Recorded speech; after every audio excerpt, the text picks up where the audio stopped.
Thank you for joining me for this short video in which we are going to look at addressing the root causes of pain. First of all, it's important to know that pain is not a problem in and of itself. As a matter of fact, pain is a very important physiological feedback mechanism because it really serves the purpose of bringing your attention to certain parts of the body that are disempowered, weak, or compromised. For example, if there was no pain, you could hurt your foot and continue walking on it.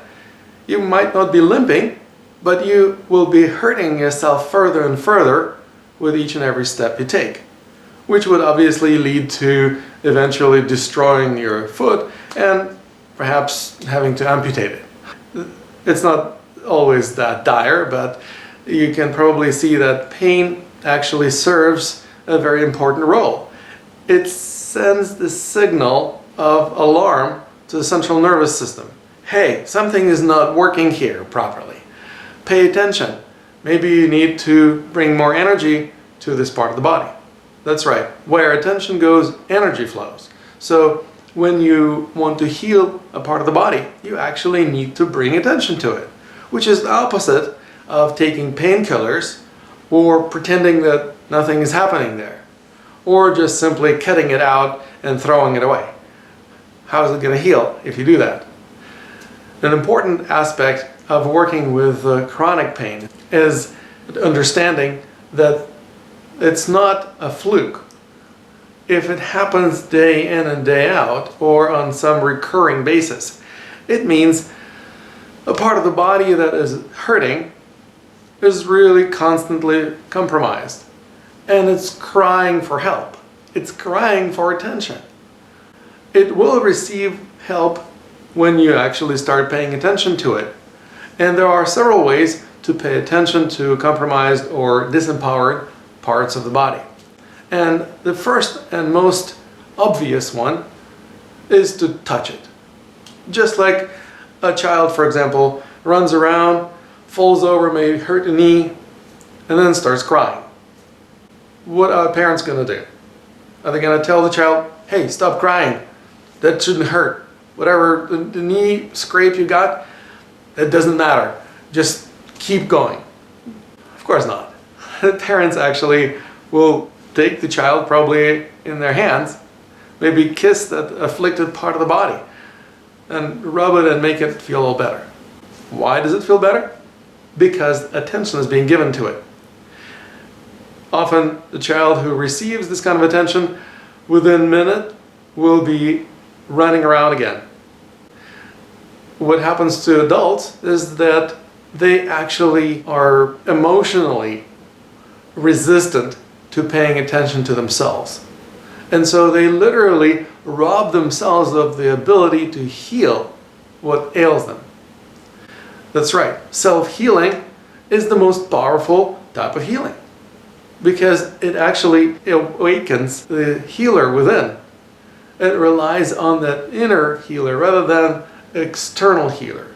Now obviously healing happens with the help of other people who may be health professionals or doctors or nurses or alternative health medical professionals, but what they do is they essentially facilitate the process. But healing happens from within. You may apply bandage, you may provide a salve on the skin, you may even do some other therapeutic interventions. All of them will eventually facilitate the process of healing. But the way that the cells mend happens within the body. And no doctors can help the cells mend or heal themselves. That's right. It is the insider job to heal yourself. And that's exactly what I invite you to learn how to do. I'm going to provide you more video materials on the subject of self-healing, and I want to give you the first tip today. The first tip is very simple. When you have tension in your body, tension is frozen movement. That's right. Whenever you have undue tension in your body, essentially it blocks the flow of qi.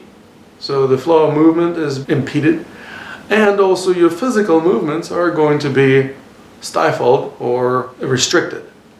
What do we do when we experience that? Often people start stretching. I don't recommend stretching. As a matter of fact, it leads to stretch reflex, which only will exacerbate the condition. So, we'll have a special video dedicated to the alternative to stretching that will make you much more flexible without doing any stretches. But today, I want to suggest an even simpler method that will already give you a great handle on pain and discomfort in your body.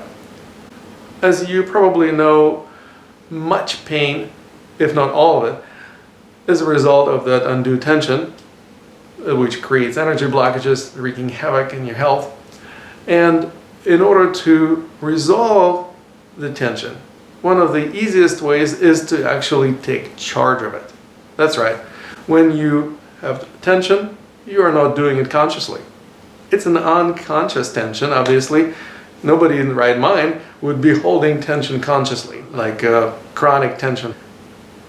If you tried to hold it consciously, you would get really sick and tired of it very quickly and would quit. You would also become really tired, so you wouldn't be able to hold the tension for very long. But unconscious tension can be held for days and weeks and months and even years.